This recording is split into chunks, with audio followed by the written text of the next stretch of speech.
Maureen Fionili. Nama aku Dayana Lawrence. Jadi hari ini kita akan mewawancarai tentang agama Buddha kepada Dayana dan Maureen. Pertanyaan yang pertama, apa sih itu meditasi dan gimana apa aja jenisnya, tipsnya biar meditasi dengan baik? Jadi meditasi adalah latihan mental dan kesadaran yang bertujuan untuk menenangkan pikiran. Jadi yang kedua itu tentang biksu. Gimana sih kegiatan-kegiatan biksu sehari-harinya? Jadi kegiatan biksu itu sangat teratur dan disiplin karena seluruh hidupnya diarahkan untuk melatih batin, menjaga moralitas, dan menemukan kebijaksanaan. Meskipun ada sedikit perbedaan dari beberapa aliran, tapi itu tradisi dan polanya tuh hampir sama. Jadi di pagi hari itu mereka bangun jam 4 pagi. Itu ada kegiatan awal bangun dan membersihkan diri, berdoa, dan bermeditasi. Kalau ada meditasi duduk dan jalan, setelah itu persiapan untuk pindah patah, yaitu kegiatan berjalan keliling ke desa. Jadi pindah patah itu mengumpulkan dana makanan yang dilakukan jam 6 sampai 8 pagi. Para biksu itu membawa patah atau mangkuk sedekah, dan itu tuh mereka diberi secara ikhlas oleh umat-umatnya. Kegiatan ini merupakan latihan kerendahan hati bagi biksu dan latihan kebajikan bagi umat. Setelah pindah patah, mereka akan membersihkan dan menata kembali jubah serta peralatan. Lalu mereka makan pagi menjelang siang itu jam 11 karena biksu tidak makan setelah setengah hari. Setelah itu mereka di siang hari mereka akan belajar dharma dan membaca Tipitaka atau kitab suci Buddha. Mereka itu mengajar umat atau samanera. Samanera itu calon biksu muda bila ada ya. Lalu ada meditasi pribadi, bisa meditasi jalan, duduk atau kontemplasi terhadap tubuh dan pikiran. Lalu ada tugas biara seperti membersihkan halaman, memperbaiki bangunan, menata altar, atau berkebun. Dan di sore dan malam hari itu mereka ada meditasi lagi dan chanting. Chanting itu pembacaan parita atau sutta. Mereka lalu mendengarkan dhamma desana atau ceramah dhamma. Lalu ada refleksi diri atau pacawekana, itu meruntuhkan perbuatan, ucapan, dan pikiran sepanjang hari. Lalu ada meditasi malam lagi sebelum tidur. Skip. Oke, action. Jadi pertanyaan yang pertama itu apa aja, apa itu meditasi, lalu beserta jenisnya, dan bagaimana sih cara meditasi dengan baik? Jadi meditasi adalah Action. Jadi meditasi adalah latihan mental dan kesadaran yang bertujuan untuk menenangkan pikiran. Lalu, meditasi adalah latihan mental dan kesadaran yang bertujuan untuk menenangkan pikiran, meningkatkan fokus, dan juga membantu seseorang mencapai keadaan rileks dan damai batin. Nah, cara kita bermeditasi dengan baik itu adalah yang pertama, cari tempat yang tenang. Yang kedua, atur postur tubuh. Yang ketiga, fokus pada napas kita. Yang keempat, biarkan pikiran lewat. Jadi, jangan berpikir apapun. Yang kelima, lakukan beberapa menit saja di awal. Dan untuk jenis-jenis meditasi ada, yang pertama ada Samatha Bhavana, itu adalah meditasi ketenangan. Yang kedua ada Vipassana Bhavana, itu adalah meditasi pandangan terang. Yang ketiga, Action. Pertanyaan yang ketiga itu gimana sih bentuk toleransi yang dilakukan agama Buddha? Sikap toleransi dalam ajaran Buddha merupakan salah satu nilai yang sangat kuat dan berdasar.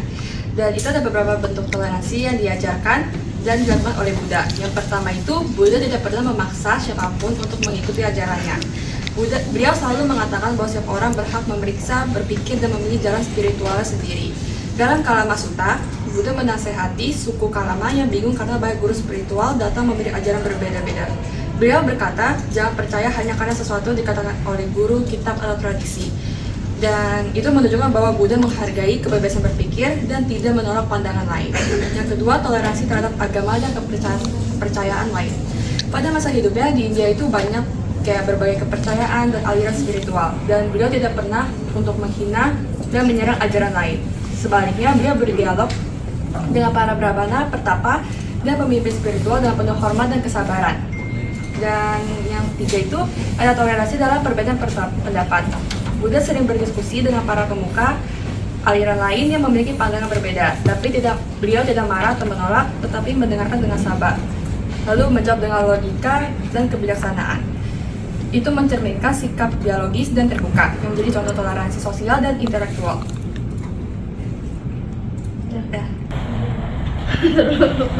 Dilakukan sama umat Buddha saat mengunjungi wihara. Yang pertama, sembahyang. Jadi, pengunjung datang untuk bersembahyang di depan rupa Buddha. Mereka biasanya menyalakan dupa. Pertama, sembahyang. Jadi, pengunjung datang untuk bersembahyang di depan rupa Buddha. Mereka biasanya menyalakan dupa, memberi bunga, dan membungkuk 3 kali sebagai tanda hormat kepada Buddha. Lalu yang kedua ada meditasi. Meditasi tujuannya untuk melatih ketenangan, kesadaran, dan relaksasi. Yang ketiga, mendengarkan Dhamma Desana. Biasanya biksu atau biksuni memberikan ceramah berisi ajaran moral, kebijaksanaan, dan cara hidup yang benar menurut ajaran Buddha. Lalu yang terakhir ada berdana. Dana diberikan dengan tulus, bisa berupa makanan, uang, barang keperluan wihara, maupun sumbangan seperti pakaian biksu atau bikuni. Nah, yang terakhir yaitu setiap agama kan ada larangannya ya. Kira-kira apa sih larangan di agama Buddha? Dalam agama Buddha, larangan itu bukan dimaksudkan untuk mengekang kebebasan, tapi untuk melatih pengendalian diri dan menghindari perbuatan yang menimbulkan duka atau penderitaan. Jadi itu semua sudah dirangkum dalam Pancasila Buddhis, yaitu ada 5. Yang pertama itu Panatipata Weramani Sikapada Samadhyami, yang artinya tidak membunuh makhluk hidup.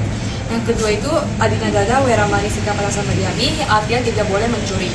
Yang ketiga tidak berbuat asusila. Yang keempat tidak berkata berbohong. Yang 5 tidak mengonsumsi minuman atau zat yang memabukkan.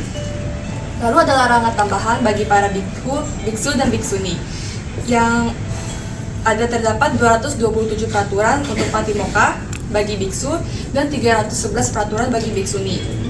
Ada beberapa contoh peraturan itu, mereka tidak boleh menyimpan uang atau emas, lalu tidak boleh makan setelah setengah hari, tidak menari, bernyanyi, menonton hiburan atau berdandan, tidak tidur di tempat tinggi atau kemewahan. Itu tuh semua berfungsi untuk melepaskan hal duniawi, jadi mereka tidak terikat oleh itu. Sekian dari kami. Mohon maaf bila ada salah kata. Terima kasih.